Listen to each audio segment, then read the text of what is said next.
Hi everybody in Psychology 101. Today's chapter is memory. Yeah, that's it.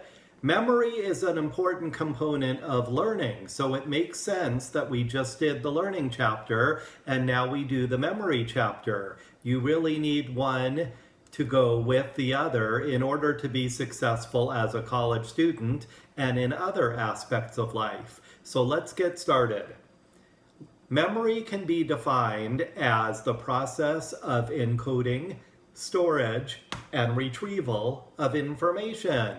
Now, you might have noticed that I have a laptop computer in front of me. Computers work a lot like the human brain when it comes to memory.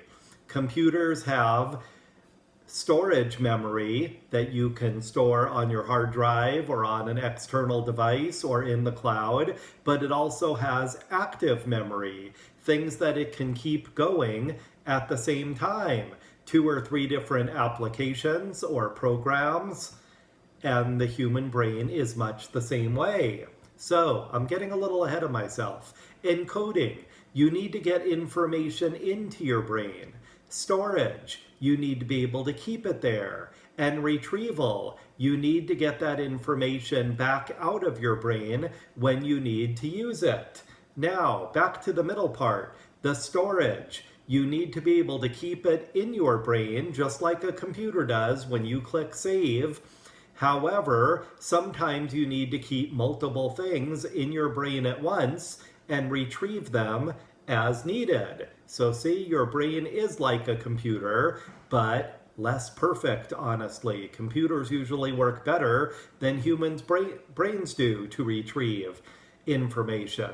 Encoding, storage, and retrieval. So how do you get information into your computer? There's a few different ways, but usually you type it in. How do you keep it in there? Click save. How do you get the information when you need it? You retrieve it by opening a file. Well, we're going to talk about how that works in the human brain in a very similar way. Another list of 3. You have 3 levels to your memory: sensory, short-term, and long-term.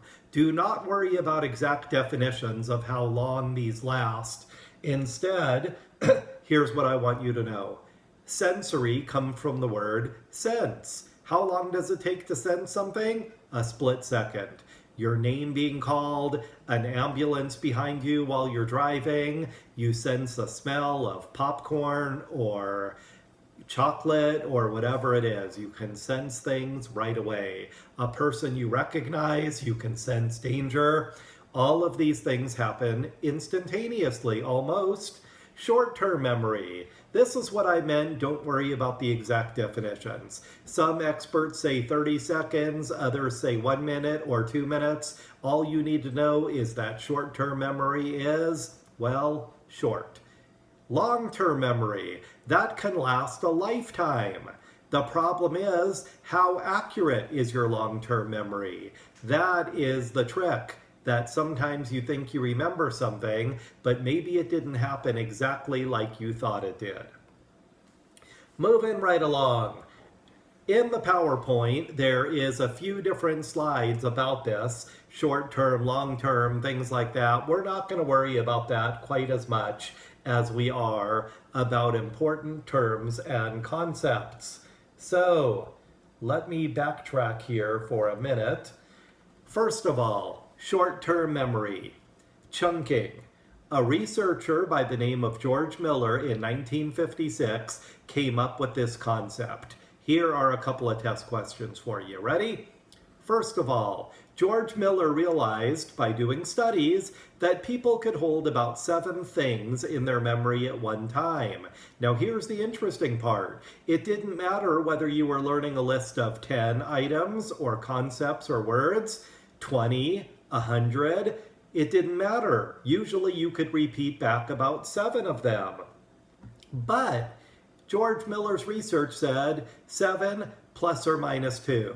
In other words, some people will get up to 9, other people only 5. But wait a minute. There are some people who would get 20, 30, or 40 things right, and they could remember those things. So, how could they do that? Well, George Miller discovered what they were doing is called chunking, putting things in groups or units in their brain.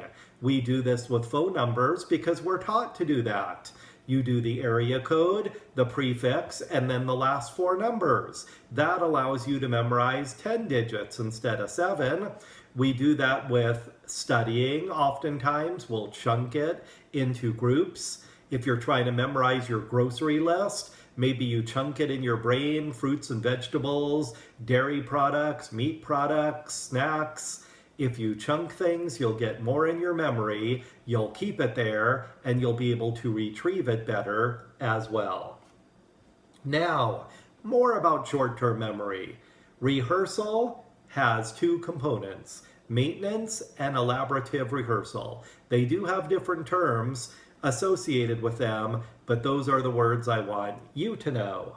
So, maintenance rehearsal, saying something over and over again in your head, whether it's a list or even one word or some numbers, digits, whatever. Does that work?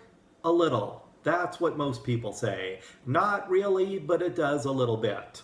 Elaborative rehearsal works better. Can you relate it to something you already know? So one time I was teaching an in-person class and getting everybody to introduce themselves to their table, and I heard someone say, "Oh, your name is Justin? My cousin is Justin." Do you think that his name will be remembered by her? Probably, because she's relating it to something that she already knows. My first semester at Chandler Gilbert was in the 1990s. That was a long time ago, but I remember we had one room with copy machines. And I asked one of our secretaries, "How do I get in there?" There was a keypad on the door. And she goes, "Oh, I'm sorry nobody told you, Dr. Silverman. Picture this. You're driving 55 miles an hour to 31 flavors, and they put 57 sauce on your ice cream." Wow, that was weird, huh? But all these years later, I still remember the 6 digits. 3-1, 5, or what? No, it was 5-5 first, then 3-1, and then 5-7. I related it to things I already know with that person's help. So see, elaborative rehearsal, relating it to something that's already familiar. Now, long-term memory. Episodic and semantic, and then non-declarative, also known as procedural, also known as implicit. I don't know why it has to have 3 names, but it does. Episodic memory. Does that sound like episode? Well, that's a good way to remember it. Episodes of your life that are long-term memories. But here's the problem. Is it accurate? Have you ever had a discussion with a friend or family member that you knew way back in the day, and you talk about something that happened and you remember it differently? We do have long-term episodic memories, but are they entirely accurate? That is the question, and it's not an easy one to answer sometimes. Semantic memory. This is what you need for a long-term memory to do well in most college classes. You need to know stuff. You need to understand it. You need to display your knowledge. Same thing on most game shows. Same thing. Semantic, your knowledge of information. And the last kind of long-term memory, non-declarative, procedural, implicit. Sorry, it has so many names. If you know non-declarative, you'll be good on the test. What does that mean? It's your memory of how to do things. Typing on a keyboard, eating with a fork and a knife, walking up a flight of stairs, driving a stick shift car with the clutch and the stick shift and all of that. All of these things that you learn are long-term memories, but they are procedures of how to do things. Now, how do you get things back out of your long-term memory? There is recognition and recall. When you recognize something, you can see it and recognize what it is. Whereas recall, just like it sounds, you have to be able to recall or be able to think of the information and then display your knowledge. So, think of college. Recognition, multiple choice, matching, and true-false. Those kinds of tests are recognition. But what about recall? Essays, short answers, fill in the blank. When you're not given the choices, you have to recall the information. Now, a little shameless free advertising for me. I teach forensic psychology. We talk about this in that class as well. If you have to look at a photo lineup and recognize who committed the crime, well, that's recognition.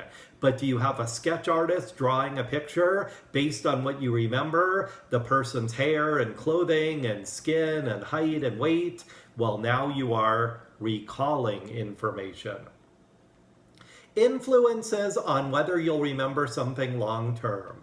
Part of the same slide here on PowerPoint. The serial position effect. We're not talking cereal that you eat. We're talking in what order it came in. So, research says you are more likely to remember things at the beginning of a list and the end of a list. The things that are forgotten are the middle. So therefore, when you study, don't make the middle, mix it up a little. Same thing if you go to a job interview. If you learn that the place you want to work is interviewing all day on Friday and it's every hour, I would want to be the first one there or the last one. You get stuck in the middle and they might not remember you at the end of the day. Or not remember you well, I should say.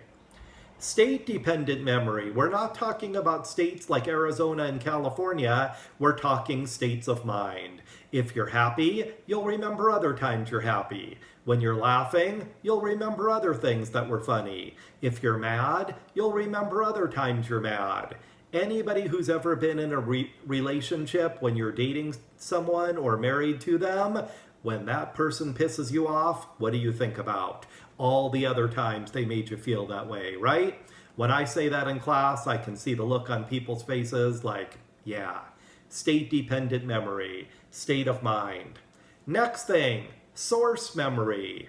Research says if you don't remember the source of where you learned that, it's a stronger memory. Hard to believe, but it's true. That's why there's so much advertising. So in-person classes, I do a little shout out. Name a brand of car. Oh, Chevy, Toyota. What about toothpaste? Crest, Colgate. What about where you can buy coffee? Oh, that's easy. Starbucks, Dutch Bros. Well, where did you first hear that? You don't know? That means it's a stronger memory. That's why we're inundated with advertising, because it sticks in our brain as a source memory when you don't even remember where the source came from in the first place. Moving right along. The next slide goes over the serial position effect, and it does show you primacy and recency. Don't worry about that. Just remember the stuck in the middle part. You don't want to be in the middle. You'll be forgotten more likely than the beginning or the end. We talked about how episodic and semantic memory work and procedural, recognition and recall. It's the same thing, it's just more detail in the PowerPoints. Next slide, I want to talk to you about whether or not it's possible to have a photographic memory. A photograph is something you see, but some people have this super memory when it comes to things they've heard. They can remember anything they've heard, they can remember things they've seen or read. Is that a good thing? Well, yes and no. It's good because you have a super memory, but people who have this, they often lack in other things, be it social skills or common sense or awareness. So it's almost like too much of your brain is taken up by this crazy good memory that you have. Conditions like autism, savant syndrome, they tend to have super good memories, people who have that condition, and it's not always a good thing. It really can create deficits in other areas of your life. So, if we've talked about remembering now for 15 minutes on this video, let's talk about forgetting. There is a researcher in psychology named Hermann Ebbinghaus, late 1800s in Germany, was the first researcher of forgetting. However, he only researched himself. Not the most scientific research by today's standards, I'm sure you'd agree. Ebbinghaus went into the attic of his home for 5 years. He went up there almost every day and practiced forgetting things. He would make nonsense syllables, put letters together that really meant nothing, and then he would do things in between. Sing, do push-ups, read a newspaper, listen to music, and then he would measure his own forgetting. Research on himself. Over 600 pages of it. It sure is interesting, but it's not that scientific because he only researched himself. Why do we forget? There are 3 reasons that are theories that all make sense to a certain degree, but the last one is the best one. So, encoding failure. Maybe you never got the information in your brain in the first place. If you have an in-person class and you show up and you sleep, or you talk to your friends, or you text the whole time, if you're even allowed to get away with those things. In my class you wouldn't be.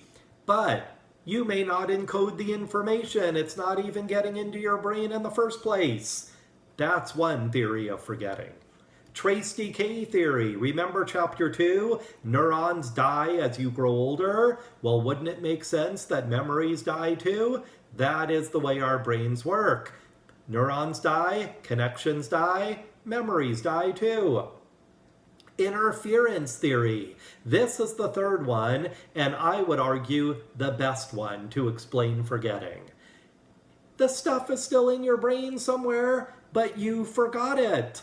You have interference. Something is interfering with you being able to get to that memory wherever it is in your brain. It's probably a whole series of neuron connections. So, 2 types of interference, retroactive and proactive. Retro. Does that sound like retro music, like old school music? Well, that's a good memory trick. If you can't remember things from the past, you have retroactive interference. So, I don't care if you've been out of high school for months or many years like me. You ran into someone from high school and you can't remember that person's name? Why? You knew him or her in high school, but now you can't remember the name? Retroactive interference. Too much has happened since then. The new replaces the old. So what do? Do you just kind of say, I forgot your name? Probably not. You probably make something up, like, hey dude, what's up? Hey man, good to see you. Yeah, fake your way around it, don't you? It's embarrassing. Retroactive interference, but it happens to all of us. Proactive interference. You forget new things. New things don't stick in your brain. Like what? Well, if I were to start learning a foreign language at my age, I have way too many years of English learning. It might be very challenging for me to learn a new language. Proactive interference. If I went to Europe or the Caribbean and I had to drive on the other side of the street and the steering wheel's on the other side of the car, what would normally be the passenger seat, I might have proactive interference there too, because it's hard to get new information in my brain because there's too much old stuff. The hippocampus, you might remember from chapter 2, it comes up here again. That is where memories are in our brain, especially the formation of new memories. It is a little more complicated than that, but if you know that much, you'll get it right on the exam. So, in your PowerPoints, they show a bunch of pennies. Well, actually, 7 of them. And it says, which one is the right one? Well, it's circled in red. They make it a little obvious. But why is that difficult at all? It's encoding failure.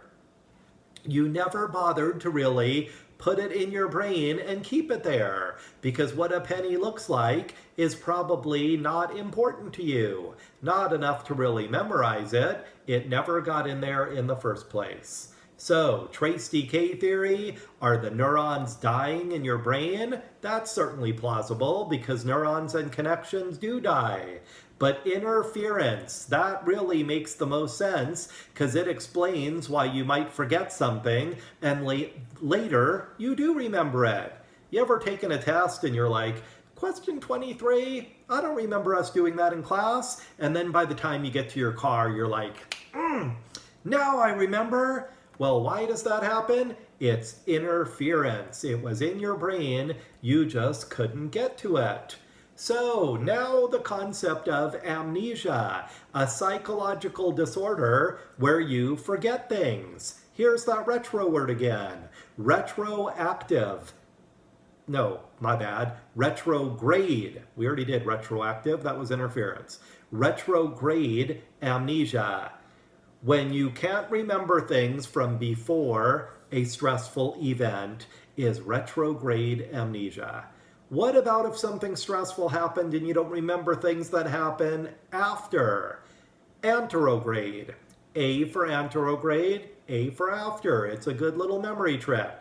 Retrograde, before, like retro music. So you're in some sort of accident. We're not talking about brain damage. We're talking psychological trauma. You don't remember anything before the accident happened? Retrograde amnesia. You don't remember things afterwards? Anterograde.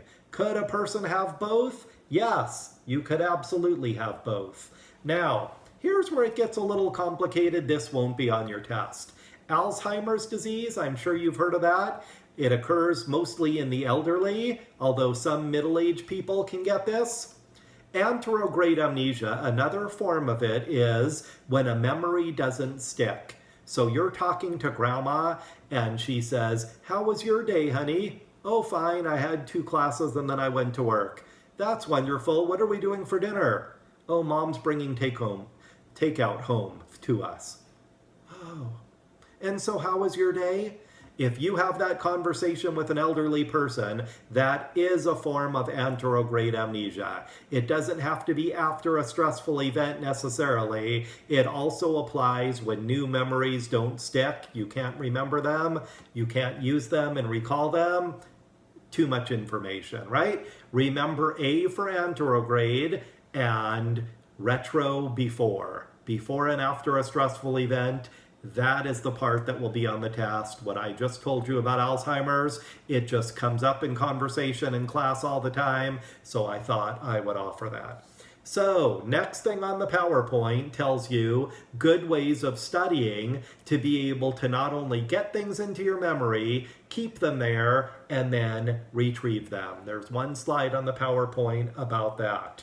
And last thing, this will be, if I'm not mistaken, a couple of test questions, and it also appears on the Canvas assignment and even the rapid reflection. How do you get things to stay in your memory so you can use them? Short term to long term to keep them there. We talked about 2 types of rehearsal, maintenance and elaborative rehearsal, chunking, putting things in meaningful units, the serial position effect, we talked about that. The middle gets lost in the middle, so mix it up a little bit. But here's a couple more. Meaningfulness. If you can make it really meaningful to you, you will be more likely to remember it. Like what?